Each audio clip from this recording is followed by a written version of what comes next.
I want to take you on a retro gaming journey today back to Way of the Samurai, a PS2 cult classic that I feel like doesn't get enough recognition. So, to set the stage, this game came out in 2002, before Morrowind came out. It is a PS2 game and it's locked on the PS2. It never, as far as I know, really went anywhere else. I do believe there was maybe a remake on the PSP, but that's not going to improve the graphics very much. And it released to meh reviews, like 5 and 6 out of 10. But it had some huge ideas that honestly was ahead of its time, and if they implemented in games nowadays, would be awesome. The game is set in Japan, towards the end of the era where the samurai are no more. The government's coming in and saying no more swords, and we're taking everything away, and we're getting rid of the samurai. Pretty cliche, but it works. And the thing that made it unique was it had multiple endings, but not just multiple endings, but depending on your actions, the way characters interacted with you, the way characters thought about you, were all different. Now, I will caveat that and say, of course, the game came out in 2002. It's a PS2 game, so it is a little limited in scope. They couldn't do the kind of things you could do nowadays with that kind of vision, but with what they had at the time, they did some pretty amazing things. And I just want to talk about and show off a few of those really cool things from this game that not a lot of people have heard about. There is a more modern version. I think Way of the Samurai 4 is on Steam. Again, meh reviews and kind of localized to a very, very small niche. So check this game out. In the beginning, you're a wandering samurai who's coming to this pass. You're entering into town for the first time. Nobody knows who you are.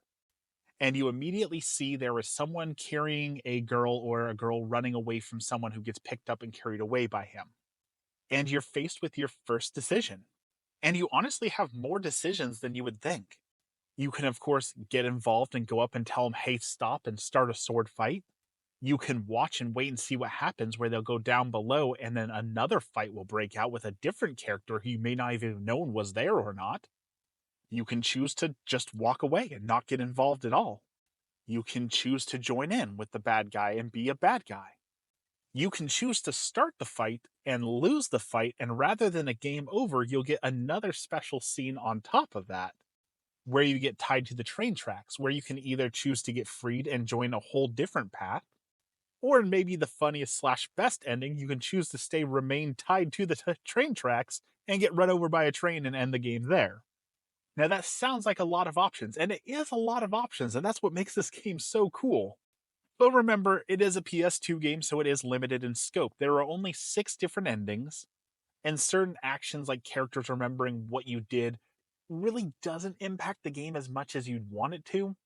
For example, you can be a jerk to the girl in the beginning and she'll still ask you to go save her wannabe boyfriend, lover, I don't know quite what he is, regardless of that relationship you formed or didn't form depending on your actions in the first scene. But it's still a really cool and revolutionary idea. Morrowind came out later in the year, and yes, it was a huge open world, and you could take out any NPC you wanted to, but it didn't have much impact on the game either. Like, sure, you couldn't complete a quest, or you could destroy the world in that you couldn't complete the main quest, but realistically, it didn't really have a whole lot of impact on the world. And there's a lot of games nowadays that tout that your decisions matter, but really they don't. I know a lot of people were down on Fable for saying your decisions mattered, but really all it determined was whether or not you got the glowing holy sword or the glowing unholy sword, or where it just means that you get one party member instead of the other. It's very hard to make decisions matter in a game where you have to have very binary choices. So taking this on in 2002 was really ambitious, and they did a very good job with it. And the swords. Let's talk about the swords, because it's a samurai game, right? The swords matter. Such great ideas. Every NPC at some point you can take out. And when you take them out, you get their sword. And their swords drop with different stats and different stances. And as you use that sword, you'll unlock moves for it. So if you're using a sword with an up stance and you pick up a sword with a down stance, you have to relearn that sword, learn the new fighting style, learn the new moves. Again, to me, that's very ambitious that every NPC can drop a weapon for you to use, and they're not all the same, or they're not just like, oh, this is one unique sword and every other sword's the same. They're all unique in either their stats, in their stances, in their styles. And there's a lot of weapons. There's in fact weapons that I have never seen. I doubt they exist, But people talk about some weapons in this game, like the ninja wand, that I have never seen in playing for dozens upon dozens of hours. I'd say hundreds of hours if you count when I originally played it and not just playing it now for footage and talking about it. There's a giant goofy iron ball, there's a ninja sword, there's a saw, there's one-handed swords, there's a hammer, there's up stance, there's side stance, there's down stance. Later on, they added sheath stance, one-handed stance. Like, there's just so much to the stances. It's such a cool idea. I also appreciate that at any time you can choose to just leave. The game was roguelike before roguelike was popular. Now, granted, Rogue has existed for a very, very long time, so I'm not saying it's the first, I'm not saying it's original in that. But basically, the idea is you play through the story, you beat the game, and then you come back in and you experience the story in a different way. And if you can manage to survive to the end, you get to keep the swords that you picked up. But if you die, you lose all your swords. So there's a little bit of risk there. So if you're feeling not confident or you picked up a sword that you really want to keep or there's any reason for you to leave, you can just choose to leave the past at any time. Those stories go unresolved and you walk away from it all. I think that's a really cool option to have. Another really cool old feature that, again, I'm not saying that they invented it, is a day and night cycle. The world changes at daytime and the world changes at nighttime. I think Pokemon Gold and Silver did this in like 2000. So again, they weren't first to the market on it.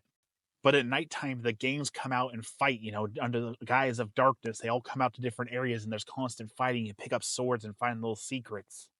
During the day, they're at their houses planning and plotting.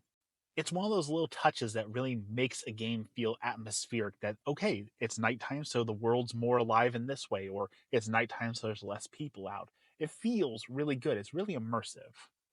Now, with all this praise, don't get me wrong, like there is a reason why it got meh reviews. As with many PS2 games of the time, it had terrible controls, it had a terrible camera. The voice acting, if you could even call it that, was horrible, horrible voice acting.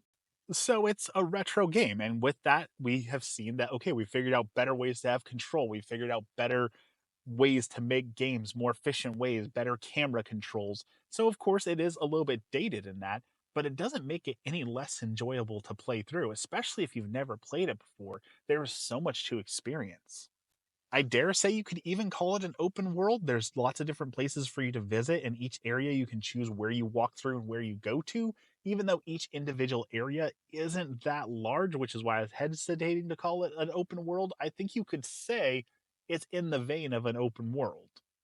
When you're hurt, you can go scavenging for mushrooms, and some mushrooms will heal you, some will hurt you. You can even die by mushroom, which is super frustrating and embarrassing when you've got like one hit point left. You're running from the enemy, you see a mushroom, like, this is going to save the day. And then you eat it and you die to a mushroom. That's horribly embarrassing, but kind of funny. There's a blacksmith who will work on your sword for you, and you can upgrade the defense, you can upgrade the damage, you can upgrade the durability, and you can choose whether or not to pay him. Now, if you choose not to pay him, he's going to beat you into oblivion, but you have the option. The durability system is also one of those things. If you watch my channel for any length of time, you know I absolutely hate durability systems. I absolutely hate weapons getting destroyed and having to go scavenge for new weapons. Here, it's annoying, like it's manageable, but basically, every time you hit an enemy, your sword's heat goes up, and the more hot it is, the more chance you have of destroying the sword, so you have to back off and do less attacking. Same thing if you're blocking too much, your sword will break. It makes sense, but it's not fun, right? It's not fun to say, oh, I hit too many people, so now I have to sit here and run around for 5 minutes while I wait for it to cool down. Like, it's just overall bad implementation. It's also frustrating when, like, if you take out an enemy, they'll stand and spin around for a second going blah as they're dying. And if you hit their body, it hurts your sword and then makes them stand up longer. So if you're in a big fight with a lot of people, well, be prepared to run away from that because you're going to break your sword hitting all the dead bodies. Speaking of dead bodies, enemies can trip over them. Again, it's kind of a cool little realism thing that you wouldn't think about, but it existed in 2002. It's a game I really wish would get a modern remake with all the stuff that we've benefited from with 20 years of learning to make video games. But it just seems to have sat in a niche for so long that just people aren't giving it a try. But now that roguelikes are huge, right? We have Bolotero, we have Slay the Spire. We are in an explosion of indie roguelike games. This is a perfect comeback time for Way of the Samurai. So if you have a PlayStation 2 or PlayStation 3, you've never heard of it, give it a try. You'll see a lot of different stories. There's a lot of fun things to play with. Is it perfect? No. But it's got a lot of cool features for the time, and I think you'll appreciate what they tried to do with so little. This is a new segment I'm working on doing. I'm collecting PS2 games because I really enjoyed the PlayStation 2. So I do plan on talking about some other games. If you got a PS2 game you want me to talk about, leave it down below. If you enjoyed this, please tell me it's something new. I know I do a lot of Helldivers stuff, but I always like trying new things. So tell me what you think. And as always, have a blessed day.